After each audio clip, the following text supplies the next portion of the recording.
அனைத்து உறவுகளுக்கும் என் அன்பான தமிழ் புத்தாண்டு நல்வாழ்த்துக்கள். இந்த தமிழ் புத்தாண்டு பராபவ வருஷம் பிறக்கிறது. ஒவ்வொரு தமிழ் புத்தாண்டுலேயும் ஜாதக ரீதியாக ஜோதிடத்தில் கட்டங்களில் நிறைய மாற்றங்கள் ஏற்படும். அதில் இந்த காலகட்டத்தில் சூரியன், சந்திரன், அங்காரகன், புதன், குரு, செவ்வாய், சுக்கிரன், சனி, ராகு, கேது ஆகிய கிரகங்கள் இந்த வருஷத்தில் எப்படி சஞ்சாரம் செய்ய போகிறாங்க, அதற்கு எப்படி நமக்கு பலன் கிடைக்க போகிறது அப்படிங்கிறத பற்றி இப்போ நாம் பேச போகிறோம். இது ஒவ்வொரு ராசிக்கும் நான் உங்களுக்கு ஒரு 10 விதமான யோசனைகளை இப்போ சொல்ல போகிறேன். நல்லா கவனிக்கணும். யோசனைகளை சொல்ல போகிறேன். பிடிச்சவங்க அதை பின்பற்றுங்க. இதையே நம்ம தாரக மந்திரமாக எடுத்துக்கிட்டு உள்ளே போயிடலாம். அதுவே நமக்கு லாபமாக இருக்கும். நமக்கு இந்த யோசனையெல்லாம் பிடிக்காதுங்க. அறிவுரை கிடையாது. எப்படி நடந்துக்கணும்னு அறிவுரை கிடையாது. யோசனைங்கிறது நம்ம வெற்றி பெறுவதற்கு ஒரு அழகான பாதை. நம்ம ஒரு புத்தாண்டு அப்படின்னா என்ன பண்ணுறோம்? நல்ல கவனிங்க. காலையில் எழுந்திருக்கிறோம். நியூ இயர், தமிழ் புத்தாண்டு, காலண்டரை கிழிப்போம். அவ்வளவுதான். வருஷம் இது நடக்கும். வேறு இதை தாண்டி வேறு எதுவும் நடக்க போகிறது இல்லை. இந்த காலண்டரில் ஒரு பேப்பர் மாறும். புத்தாண்டு பிறந்து விட்டது, எல்லாம் சந்தோஷம். அப்படி திரும்பி பாருங்கள். நம்ம வீட்டில் நேற்று ராத்திரி யாரெல்லாம் கோபமாக இருந்தாங்களோ அவங்களும் அதே கோபத்தோடு தான் இருப்பாங்க. நம்ம சொந்தக்காரன் யாரெல்லாம் நம்ம மேலே வன்மமாக இருந்தாலும் அவனும் அதே மாதிரி தான் இருப்பான். நமக்கு இருக்கிற நண்பர்கள்லாம் நமக்கு பழைய கடனை கொடுக்காம நம்மளை ஏமாற்றிக்கிட்டு இருந்தான்னா அப்படியே தான் இருப்பான். ஏற்கனவே 4 பேர் பழசாக ஏமாற்றிருப்பான். இப்போ புதுசாக ஏமாத்துறதுக்கு ஒருத்தவன் ட்ரை பண்ணிக்கிட்டு இருப்பான். ஸோ இப்போ புத்தாண்டு பிறந்திருக்கு, ஏதாவது மாறணும்னு நினச்சா நான் மட்டும்தான் சார் மாறுறேன். நான் நாளையிலேருந்து நல்லவனாக இருக்கணும்னு நான் நினைக்கிறேன். இல்லை நாளையிலேருந்து நல்ல கணக்கை போடணும்னு நினைக்கிறேன். நாளையிலேருந்து நான் இப்படிலாம் திட்டமிட்டு வெற்றி பெறணும் அப்படின்னு நினைக்கிறேன். நான் நினைக்கிறதுனால மட்டும் என்ன நடக்க போகிறது? கொஞ்சம் யோசித்து பாருங்கள். இந்த சமூகத்தில் முதல்ல ஒவ்வொரு குடும்பத்துலேயும் அங்கே உங்களுக்கு ஒரு 4 பேராவது ஒரு குடும்பத்தில் இருப்போம். குறைஞ்சது 3 பேராவது இருப்போம். 3 பேர் இருக்கிறதுனால தானே புருஷன், பொண்டாட்டி, ஒரு பிள்ளை, இதுதான் குடும்பம். புருஷன், பொண்டாட்டி 2 பேராவது ஒரு குடும்பம். இதுக்கு அடுத்தது மாமனார், மாமியார், இப்படி இருப்பாங்க. எல்லாரும் மாறுவாங்களா? எல்லாருக்கும் முதல்ல இன்னைக்கு புத்தாண்டுன்னு தெரியணும். இன்னைக்கு புத்தாண்டு, இன்னையிலிருந்து நான் சில சபதங்களை எடுத்துக்கிறேன். யார் மனசையும் நோகடிக்காமல் வாழணும்னு நினைக்கிறேன். அதுக்குன்னு எல்லாத்தையும் ஏற்றுக்கணும்னு அவசியம் கிடையாது. பிடிக்கலைன்னா ஒதுங்கி இருப்போம்.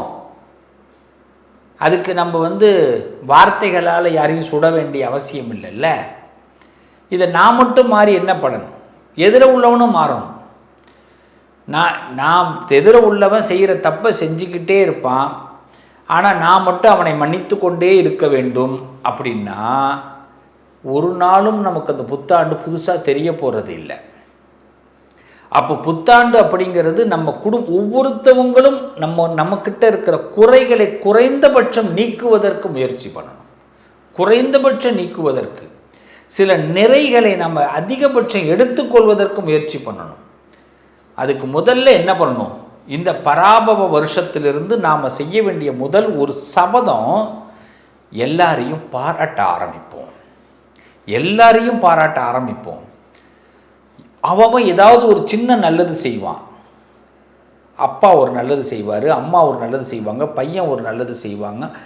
இப்போ தன்னுடைய மாமனார், மருமக, தாத்தா, பாட்டி, எல்லா உறவுகளும், நண்பர்கள், நம்மளுடைய முதலாளி, நம்மளுடைய தொழிலாளி ஏதோ ஒரு நல்லது செய்வாங்க. அதை பார்த்து பாராட்ட ஆரம்பிப்போம்.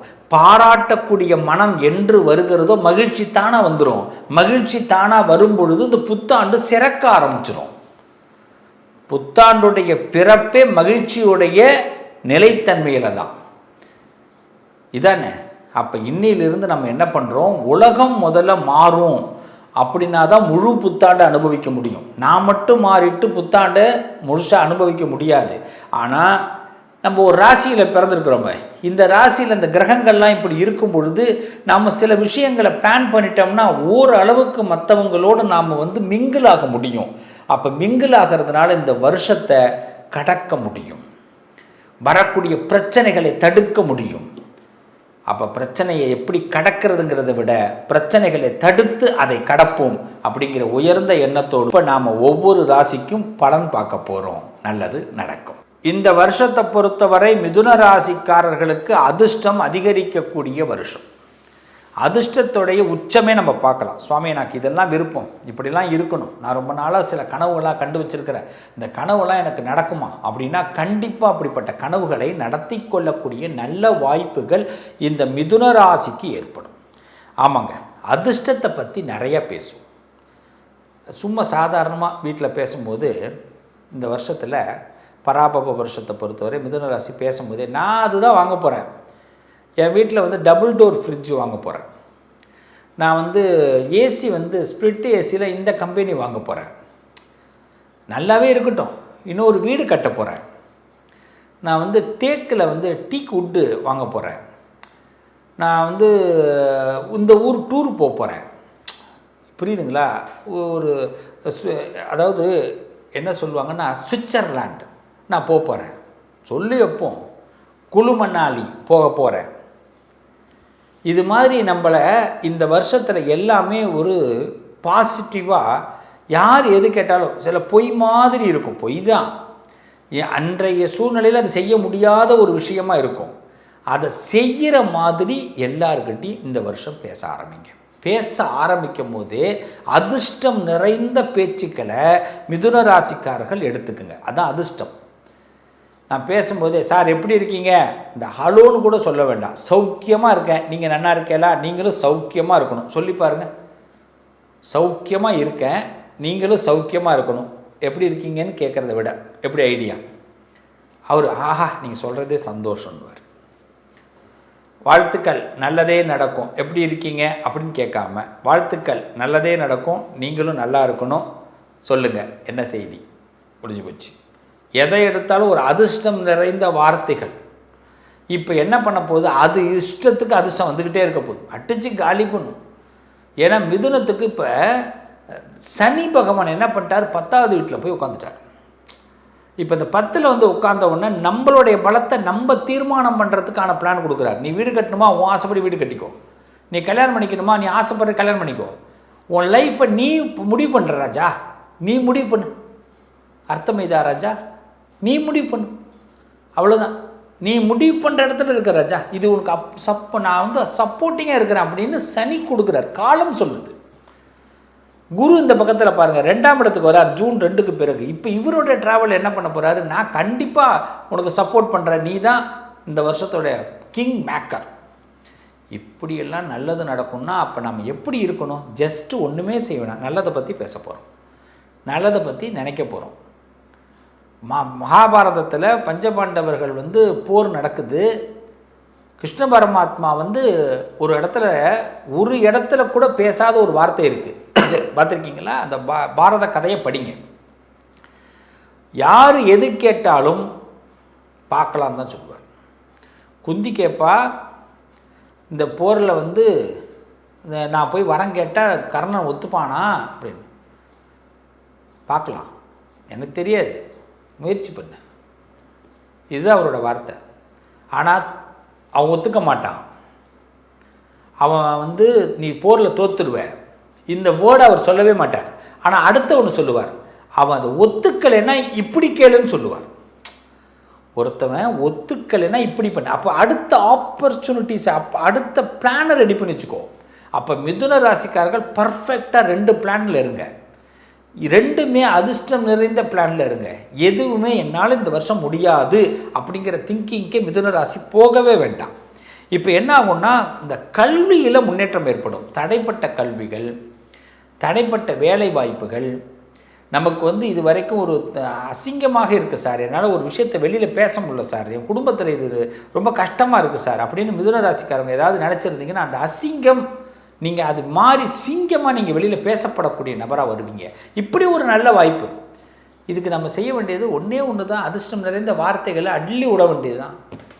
பேசும்போது ஃப்ரெண்ட்ஸ்கிட்ட பேசும்போது மலைக்கிற மாதிரி இருக்கணும், அவங்க மலைப்பாக இருக்கணும். மாப்பிள்ளை இப்போ தான் மாப்பிள்ளை அவரை பார்த்து பேசிகிட்டு வந்தேன் தெரியுமா, கிளின்டனை பற்றி நியூஸ் இப்போ தான் வருது, ட்ரம்ப்பை பற்றி இப்போ தான் நியூஸ் வருது, இப்போ தான் மோடியை பற்றி பேசிட்டு வந்தேன். எதையாவது பேசு ராஜா, நீ வாய் இருக்குது, வாய் உள்ள புள்ள பொழைச்சிக்கும்.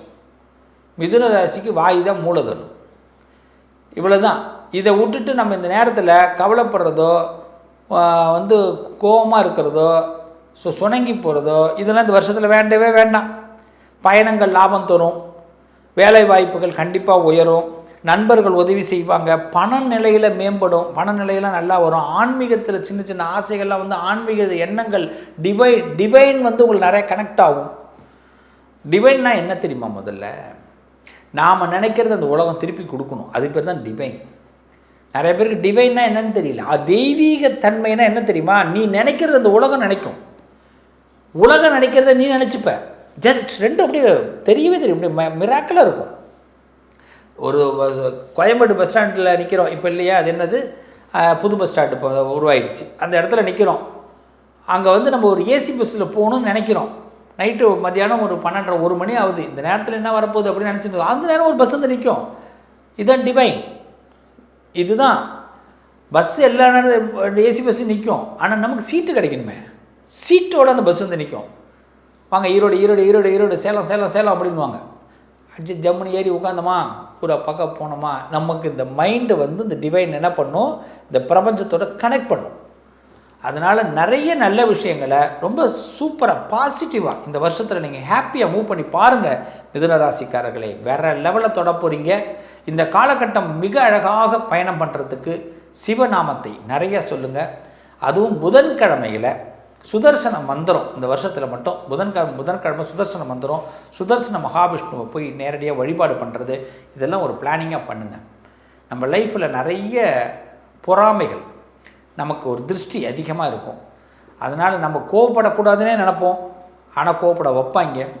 வருத்தப்படக்கூடாதுன்னு வைப்போம், வருத்தப்பட வைப்பாங்க. இது மாதிரிலாம் சில சேட்டை பிடிச்சவங்க செய்வாங்க.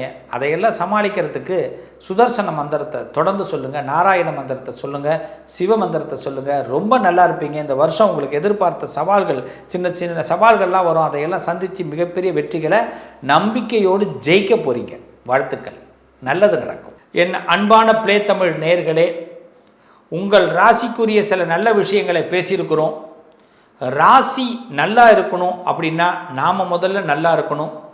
நாம் நல்லா இருக்கணும்னா நமக்கு பிடிச்ச விஷயங்களை மட்டும் இந்த வருஷத்தில் சிந்திக்க ஆரம்பிப்போம், பிடிச்ச விஷயத்தை மட்டும் செய்வோம், நமக்கு பிடிச்ச மாதிரி வாழ ஆரம்பிப்போம். மற்றவங்களை ரொம்ப மைண்டில் எடுத்துக்கிட்டு நம்மளுடைய சந்தோஷத்தை தொலைச்சிட வேண்டாம்.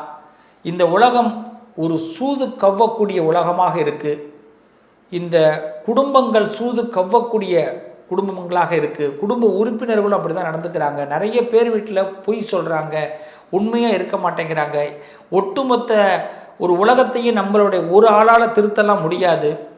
எல்லாரும் திருந்துவதற்கு முயற்சி பண்ணால்தான் எல்லாத்தையும் திருத்த முடியும். அதனால் இந்த வருஷ பிறப்பிலிருந்து ஒன்று செய்வோம்,